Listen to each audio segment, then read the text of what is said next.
Tea and Lipton Soup presents Inner Sanctum Mysteries.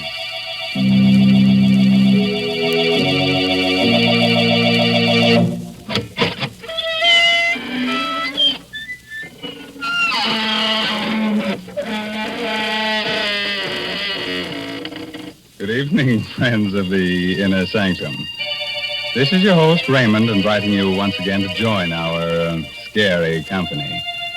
Please come in, won't you? We have a full quiver of shivers this evening, and what? You say it's rather cold in here. Well, some of the chills of our story must have leaked out. Why don't you all huddle together? There's so much comfort in having someone else beside you instead of being besides yourself. Now, Mr. Raymond, that's no way to welcome people. You're apt to chase them away talking so scary-like. What? Oh, hello, Mary Bennett. So, you don't think I'm a good host, huh? Maybe I should say, lay your little head on a pillow. Are you comfy? There. Now, Uncle Raymond will drone you to sleep with a bedtime story, and when you wake up, Aunt Mary will give you a nice hot plate of Lipton's noodle soup. Oh, dear. There's just no talking to you. Folks, please don't listen to the way he talks about Lipton's noodle soup. Try it for yourself. You just don't know how good noodle soup can be until you've tasted Lipton's. It's got such a grand chickeny flavor. It really tastes homemade. And then, of course, Lipton's noodle soup comes in a package, so it's no work to prepare. You just empty it into boiling water, and in a jiffy, soup's on. And another thing, Lipton's makes lots more and costs less than canned soups. Well, thanks for the hot facts, Mary. And here's a fact for you. Did you know that more than 2/3 of the Earth's entire surface is unknown? The salty wastes of the sea? Only a short distance under the surface, death lurks in 100 different shapes. And that's where we're going to take you tonight in Robert Newman's strange story of Death in the Depths.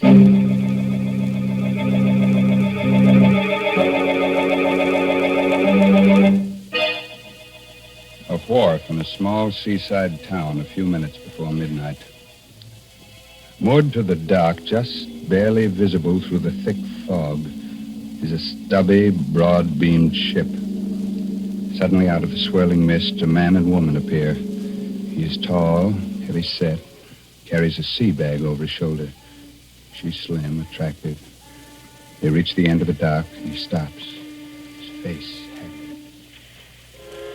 I can't do it, Leila. I just can't. That's all there's to it. Stop arguing and get on board there. I'm telling you, I can't, Leila. I can't. Why even think about it? The way the water looks down under.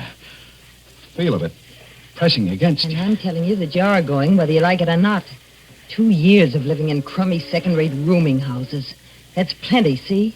Too much. You're going back to doing something that really pays off. But, Leila, I told you to shut up. Now stop squawking and let's go aboard. Okay.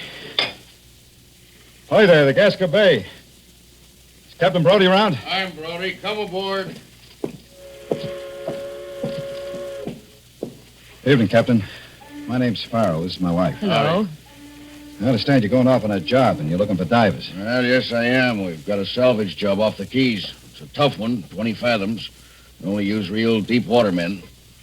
What did you say your name was again? Farrell. Steve Farrell. You mean Big Steve Farrell? Why don't you say so? Sure, I can use you. Wait right there. I'll go get the paper. Okay, Captain. Well, was that so tough? Leila, for heaven's sakes, don't make me do it. You don't know what you're asking me to do it. It's like sending me... Leila. Did you hear that? 9 bells. What of it? What of it? There's no such thing as 9 bells. It's like a clock striking 13 o'clock. Well, that means death. The only other time I ever heard it was when Curly... Listen, I'm getting sick of this, see? You don't want to do any more diving because you've lost your nerve. And because a bell rings 9 times instead of 8, you say it means something. Well, what do you think it would mean if I told the police a couple of things I know? I'll tell you. It would mean the chair. Now, how do you like that? Leila, You don't know. You don't know. Take care of yourself, Stevie boy. I'll be seeing you in a couple of weeks. Feeling pretty good, aren't you? I think you're getting just what you want. Well, maybe you are. Because when I sign those papers, I won't be signing on as a diver. I'll be signing my own death certificate.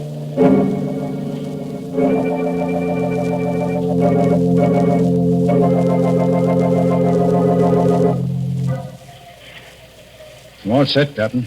Any instructions before they close me up? No, Steve. Can't expect much on a first dive, but see if you can determine the extent of the damage. All we know about her now is that she's about 1,500 ton. Her name was the Santa Elena. She went down in a collision. Right, Captain. Okay, close them up. Start the pumps.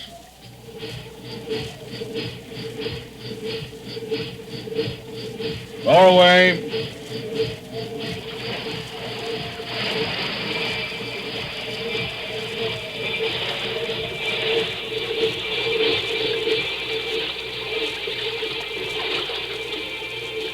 I'm scared. Scared. I swore I'd never go down again. But here I am. It's all just the way I remembered it. Nothing at first but the quiet. Just the pumps like the echo of your heart beating. And the light fading as you go down. Getting darker. And the cold. The pressure building up. Pressing harder and harder. Gripping you tighter and tighter as if you were being swallowed by something alive. Always down below where you can't see it. Something waiting. Something that... Stopping. Not a stopping. It was a time when I really used to like diving. When did it all begin? Despair.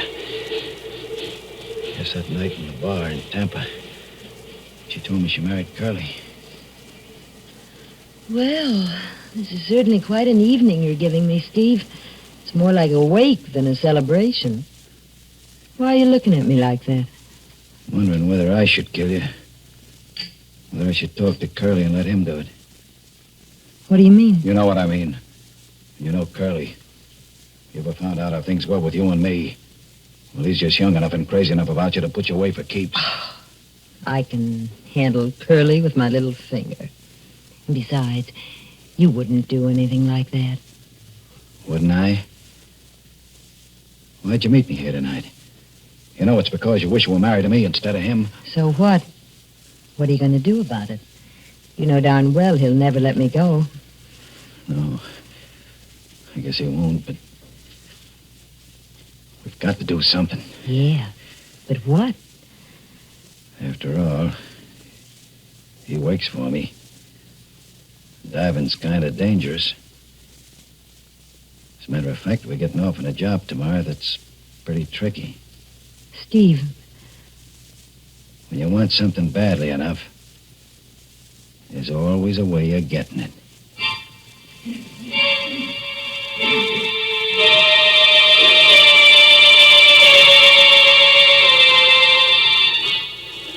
Yeah, that was the beginning.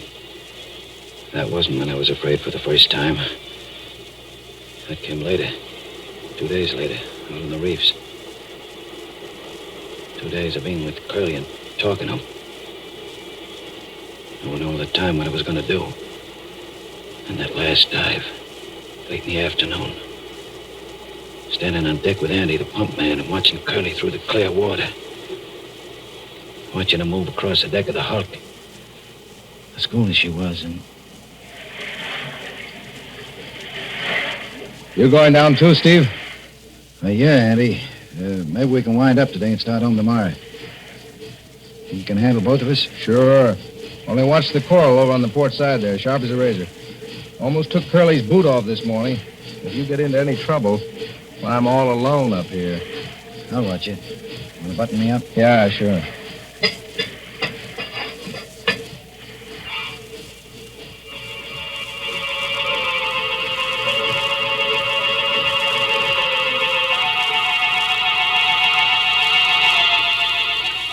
down then.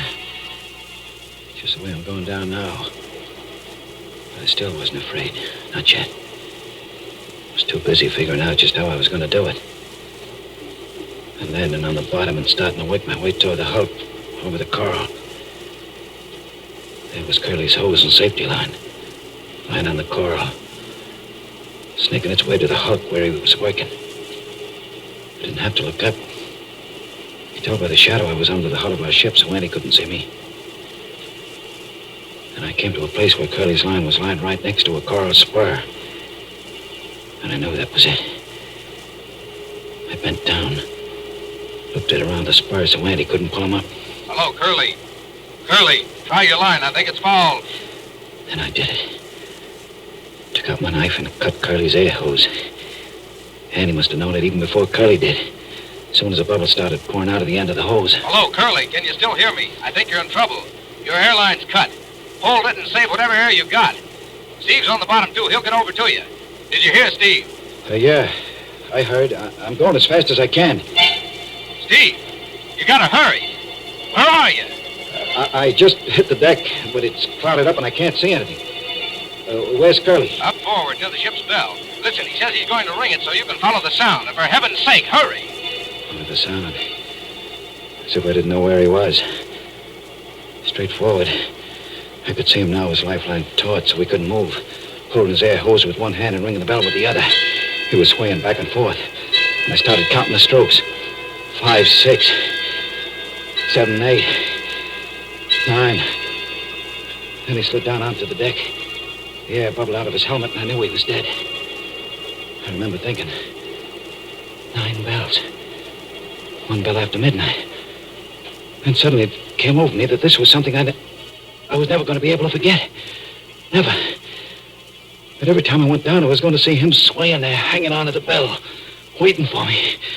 Waiting.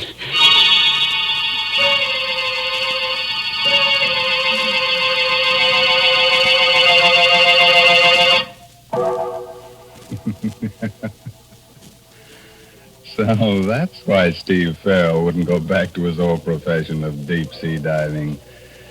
I should think it would lose some of its appeal if you expect to meet a dead man every time you go down. How about that, Mary? Climb aboard and tell us what you think. Well, Mr. Raymond, I certainly wouldn't like to be a deep-sea diver. To be all alone down there in the cold water with fishes and all sorts of things swimming around you. That's not for me. Oh, but just think, Mary, when you come up, you could have a nice hot plate of Lipton's noodle soup. I think you've really got something there. Lipton's noodle soup would sure be welcome at a time like that. It's such a heartwarming dish. It perks you up just looking at it, looking at those tender noodles floating in that golden broth. Why, I'm getting to talk fancy. But really, folks, Lipton's does taste sort of special. It's got a chickeny flavor, and it just tastes homemade, like the old-fashioned noodle soup you used to make yourself. But heavens, I don't want to be interrupting Mr. Raymond's story, so I'll just say, try Lipton's real soon, won't you, folks?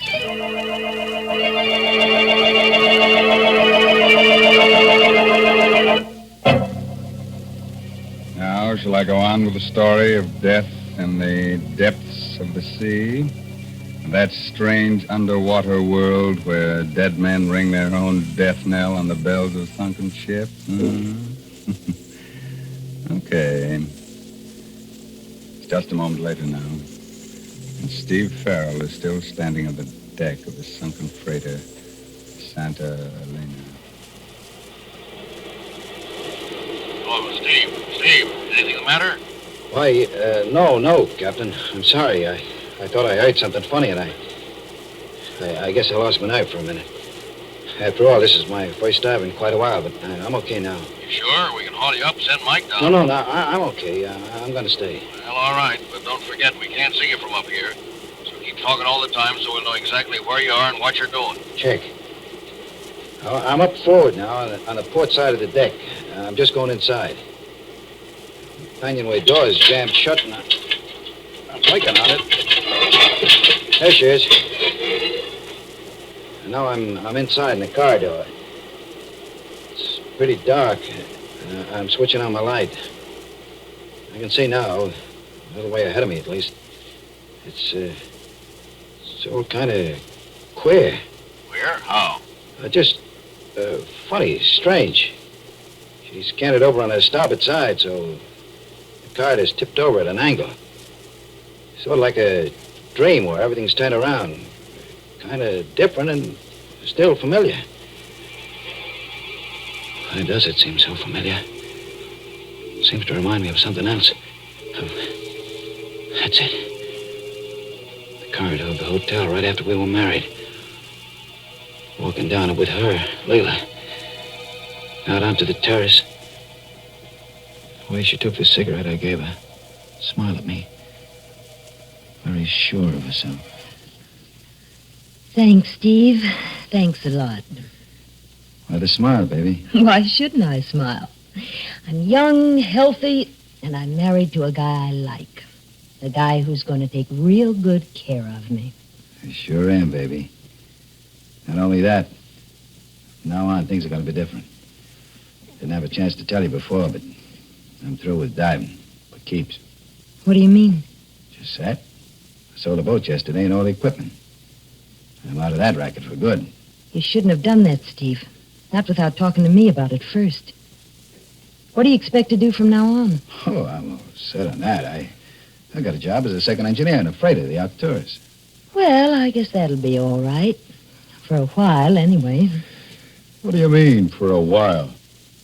You think you're going to tell me what kind of work I should do and what kind I shouldn't do? But of course, Steve. Like I said, I'm your wife. And besides, if I wanted to, I could tell either you or anyone else a lot of other things. Like why you decided to give up diving.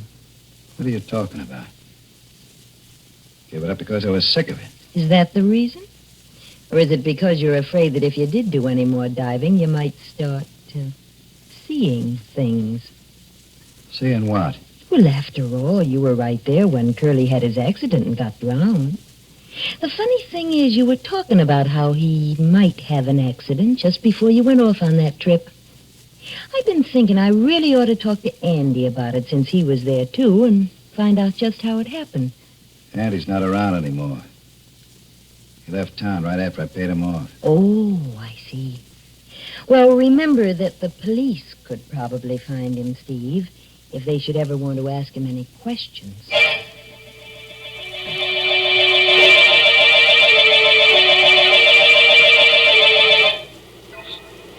Steve, what's the matter? Why don't you answer? Where are you? What? I'm sorry, Captain. Nothing's the matter. I guess I was just thinking about something else, and I'm at the end of the corridor now. Just opening the door to the engine room. I'm going across the gratings now and down the stairs. Funny. Something kind of familiar about all this. Pattern in the grills. Picture the stairs. Hey, Captain, what did you say the name of this tub was? Santa Elena. Panamanian registry, I think. Why? She kind of reminded me of another ship, the Arcturus. The Arcturus?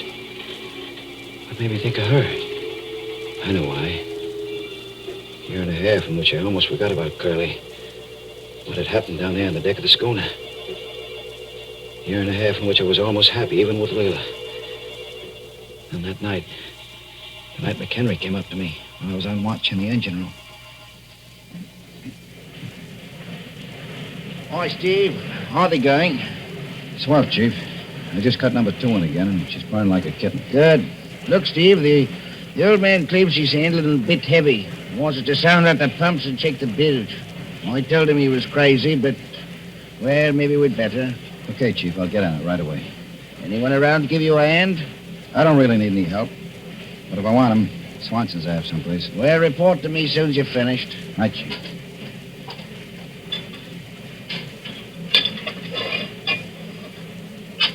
Oh, there you are, Swenson. Hey, where you going? Come back here. here. Go. Hey, wait. Wait a minute. You're not Swenson.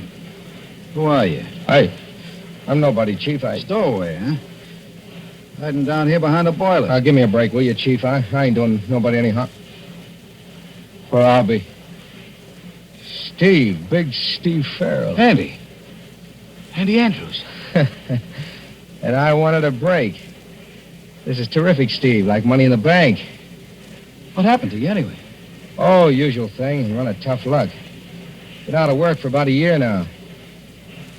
Look, Steve, I'm pretty hungry. I ain't had nothing to eat since we left port. I guess I could pick up some stuff from the galley for you. But you'll have to be careful. It'd be the devil to pay if they found out I was hiding you. Good old Steve. I know you wouldn't let an old shipmate down. And, Steve, while we're at it, I could use a little cash, too. Yeah, I figured that. Well, when we get to port, I guess I could let you have 10 or 20. That's not enough. I was figuring on, like, 500 for a starter. 500? Are you nuts? I don't think so, Steve. You see, after Curly had his little accident and you sold the boat and all the equipment, I figured you'd given up diving because you were kind of upset about it. Then I heard you'd married his widow, that Leela dame. I started thinking back. I remembered how Curly's air hose looked after we pulled him up. The place where it was cut wasn't rough, like it had been done by coral. It was clean, like it had been done with a knife. So that's it. Blackmail. Oh, why do you have to use words like that, Steve?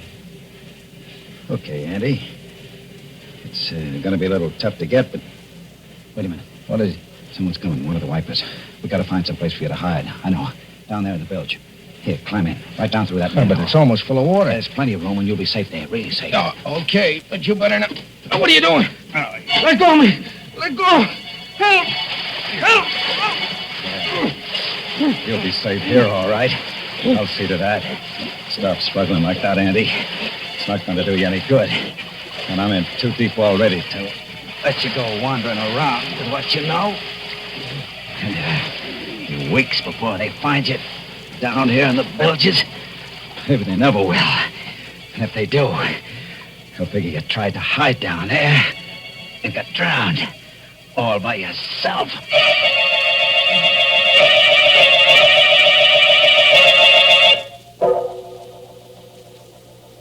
Hello, Steve. Steve, will you talk up and stop mumbling? Where are you now? Down at the bottom of the ladder in the engine room. This light's not too good. The boilers are right in front of me, and there seems to be some kind of a brass plate on the floor here. Captain! This isn't the Santa Elena. It's the Arcturus. What are you talking about? It is. Don't you understand it? It's the ship where I killed him. And he must still be down here. Down the bilges. Get me out of here. Pull me up. Okay, Steve, now take it easy. We'll get you up. Start hauling them up. Mike, you better go down there fast, see what the trouble is. Hurry up, for heaven's sake. I think I see something moving back there, behind the boilers. Hey, Brody. The bell. Ringing like it did when Curly. That means that he's here, too. You're both here. Can't you get me out? We're trying, but something's wrong with your line. Seems to be fouled. Now, look, Steve. Try to get out yourself. Start working your way back along your line. No good, Steve. You know that, don't you? You're here to stay. Andy. It is you. Sure, Steve. And I got a friend with me. A friend of yours, too. He's standing right next to you. Curly. We waited a long time, Steve. But now you're here with us. And now you're going to know exactly what it was like with both of us. You're going to know what it's like to drown. Steve, why don't you answer? What's the matter? Steve, your lifeline and air hose, I think they're gone. Hey, Curly, no. Let me go. Too late, Steve. This is it. This is the way it was with us. Trying to fight it first, holding your breath. Then, when you can't fight it any longer, letting go. The water rushing into your mouth, nose. You choke at first, try to fight some more. Then everything starts to go black, and you relax. There are lights moving in the darkness, and suddenly you feel very peaceful. and very free, peaceful, very free.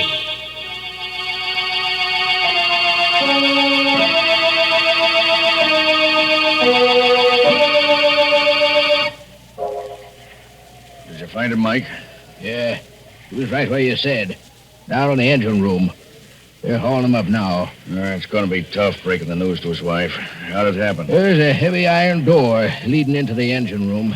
It swung shut, cut his lifeline and air hose. You're saying an awful lot of stuff that didn't make sense, but there was something about a bell. Well, his lifeline was looped around the bell on the foredeck. Must have gotten caught when you tried to pull him up. And that may have rung the bell a few times. There was something else, though. You remember you said he kept asking if the ship's name was really the Santa Helena? Yeah? Well, there was a brass plate in the engine room with her original name on it. And it was the Arcturus. Yeah, they must have changed it when they re-registered her. Yeah, that is funny. There's one thing that's even funnier.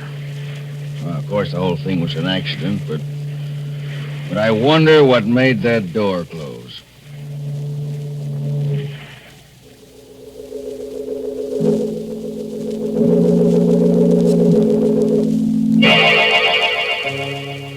Oh, you do, huh? Even with two able-bodied ghosts about? But that's the way we like to leave you, with a couple of things to keep you wondering. And when we do, then we've known we've really rung the bell, the funeral bell. Oh, Mr. Raymond, with all the different kinds of bells there are, why do you have to talk about that kind? All right, Mary. Pick your own bell, see if I care. All right, then I'll choose a dinner bell. Will you ring it 9 times? Huh? No, sir. You only have to ring it once if you're serving Lipton's noodle soup. And folks will come swarming to the table, because they know it takes Lipton's to show how good a noodle soup can be.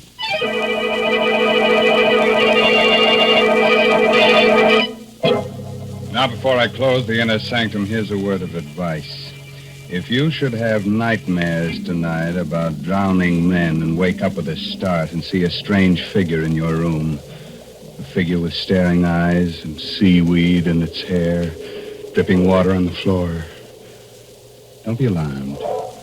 Just ask it for its haunting license. Brother. By the way, this month's Inner Sanctum mystery novel is Net of Cobwebs by Elizabeth Sanksay Holding.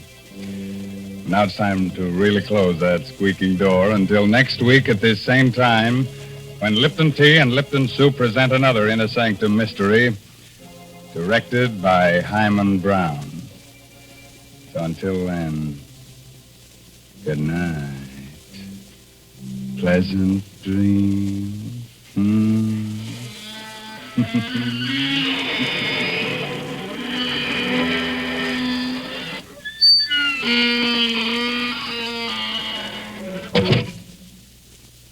Folks, I don't know how you feel, but that spooky bell gave me the shivers. Right now, I'd like to hear a cheerful sound that'd make me forget all about it. Yes, I'd like to hear a tea kettle singing on the stove. And when that water is at a good rolling boil, let's have a cup of Lipton tea. You know, the tea with the brisk flavor. That word brisk, B-R-I-S-K, means that Lipton's has a lively, full-bodied flavor. It never tastes flat or wishy-washy. So don't forget Lipton tea. And don't forget to tune in next Tuesday night for another Inner Sanctum mystery.